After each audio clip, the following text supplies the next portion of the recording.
Hello, and welcome to this YouTube channel. My name is Jameelah, and I am a master manifester, and I'm sure you are too because you are consuming content like this. The name of this channel is Holistic Manifesting because I believe in a whole body, whole mind, and whole being experience when it comes to manifesting these amazing lives that we are choosing to live. What I am discussing in this video is how to become a better receiver. How to become a better receiver. Sometimes I believe that we don't fully understand the importance of being able to receive in life. We spend so much time thinking about and cultivating and creating a beautiful life that we want to experience. And because we often come from hyper-independent backgrounds, we don't realize the importance of being able to receive with effortlessness and with ease. And receiving is not always about just us. It's also about the people that are giving things to us. It's also about when the universe gives you things, when you are co-creating. It's about how well do you think that these things belong in your life, how much you appreciate that they've showed up in your life, and then you're showing your ultimate gratitude by being an excellent receiver.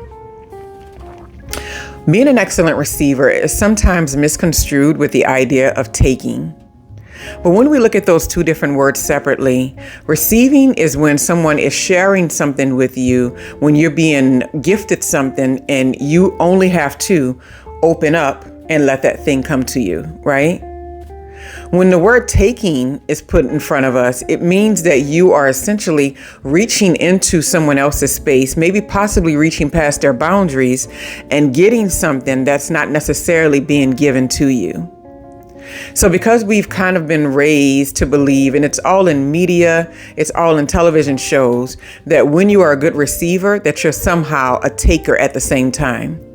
When you are a person that receives well and you love abundance and you enjoy your abundance, when other people cannot get to that same space of being able to receive with ease and effortlessness, they become negative towards you and may call you a taker. Being a taker, that's two different things. So if we can get that out of our mindset that we're not being a bully, we're not taking anything from someone, that us having something doesn't mean that someone else has less.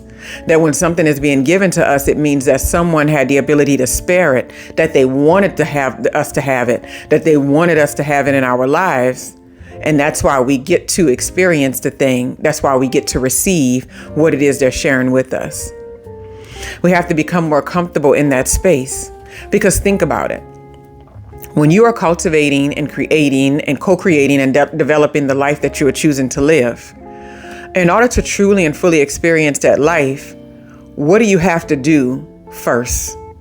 You have to allow for the things to show up in your life. And once you allow for them to show up through your energy and through your actions, inspired action, you then have to receive. There's no way to have the life that you choose without being a good receiver, without being able to receive the praise, without being able to receive the money into your life. If you are an awful receiver, if you are not an excellent receiver when it comes to something like financial abundance, when that stuff shows up in your life, your automatic response is going to be to give it all away, to get rid of it. This is why we hear about things related to people like winning a lottery or getting like huge inheritances. And like within a matter of 2 to 5 years, they're back to square one, back to broke again. And it's because they were not good receivers of the beauty that showed up into their lives. Because a part of them was feeling like they didn't deserve it or they didn't earn their keep when it comes to it. They did things or shared it with people or was in environments where they eventually gave it all back. And we see this sometimes in personal relationships. As a woman, I've experienced this before. In my youth, when it came to dating and being married, I was very, very not good at receiving. If someone was giving me a lot or they were sharing things with me, I always felt like there was something I needed to be given. Like I have to do something. I have to, offset this person's generosity to me and do something. Well, what happened was I completely flipped the script on it and I created an environment to where I was no longer receiving the good things and the person no longer felt like I even was worthy of having the things being given to me. And the reason why they felt as though I wasn't worthy is because I was not good at receiving them. Receiving is not just about us either. It's about other people being able to do that for you in their lives. They get a lot of joy. They get a lot of appreciation out of being able to do those things. We think that only sometimes that, when we get these things that we really want in life, will we feel this excitement and this abundance and, it's going to conquer all things. But a lot of times it's in the giving and watching someone else receive really well that we find the biggest abundance and appreciation in life, right? And then I've had later relationships in life to where I did become a good receiver. And I might have been around someone who wasn't really as generous or as giving as they claimed to be at any given time. And I was able to see it really quickly. So I didn't spend my time in a place where me being a good receiver, me being a good giver was going to be undervalued. So we have to be able to get on both sides of those things. A lot of times it's based on our value. We don't value ourselves enough. We don't feel like we are worthy enough to receive amazing and beautiful things. So when the people and places and things show up in our life and our space, the first thing we want to do is try to offset it by giving something back, or either we want to downplay it and act like it's nothing, or either we just want to get rid of it altogether because our level of discomfort with receiving has become so strong. I want to challenge you today to think about yourself and think about all of the many aspects of your life and all of the many facets of your life and how you interact with the world. And in what places and what environments are you having a hard time being a good receiver? Something I can completely see that I've changed, like what did a 180 on, is being in public and receiving compliments from other people. Whether it was compliments, it didn't matter what it was based in. I always found a way to push that compliment back at someone else, or to say that what they were complimenting wasn't that great anyway. Oh, this is no big deal, whatever. I am the opposite of that now. I can go places and people will tell me all kind of wonderful things about the clothing I'm wearing, about my perfume, about whatever it is that they come up with, right? The other day I had somebody tell me I looked like a star. I don't even know what they meant by that, but I received it. I said, oh, thank you very much.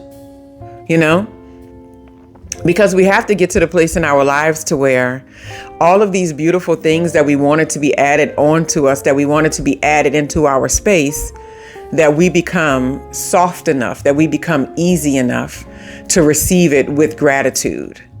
And always with gratitude. It doesn't matter what people are giving you, what they're sharing with you.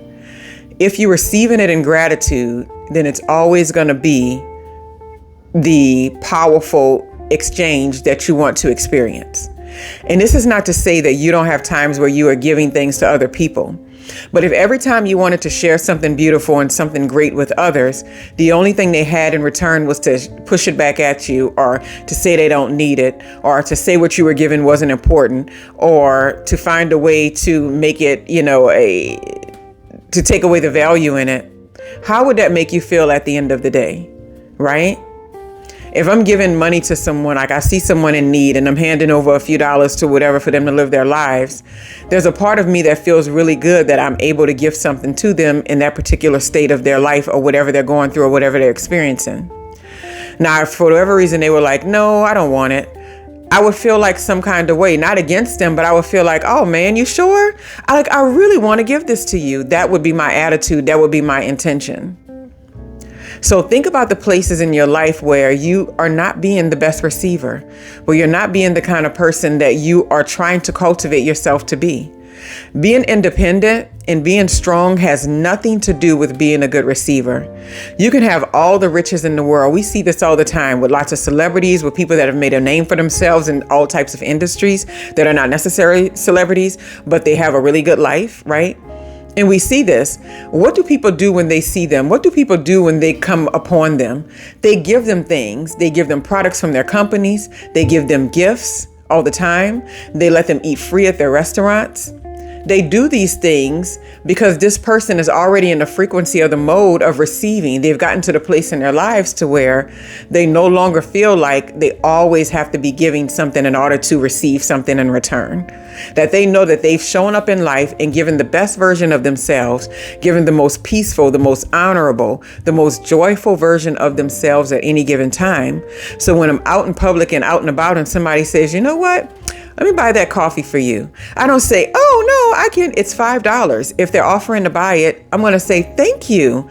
Wow, I appreciate that so much. I'm so grateful. I would have never thought that someone was going to buy me coffee today. And they would just be so tickled that I was able to receive the gift that they were giving with so much ease and effortlessness. When you are already a good receiver, more and more and more will be added on to you. And you will have even more to give and share with other people and more to experience the abundance of in your own life, right? So just keep that in mind. Where in your life can you find more opportunities to become a better receiver? Have a wonderful, wonderful, wonderful day.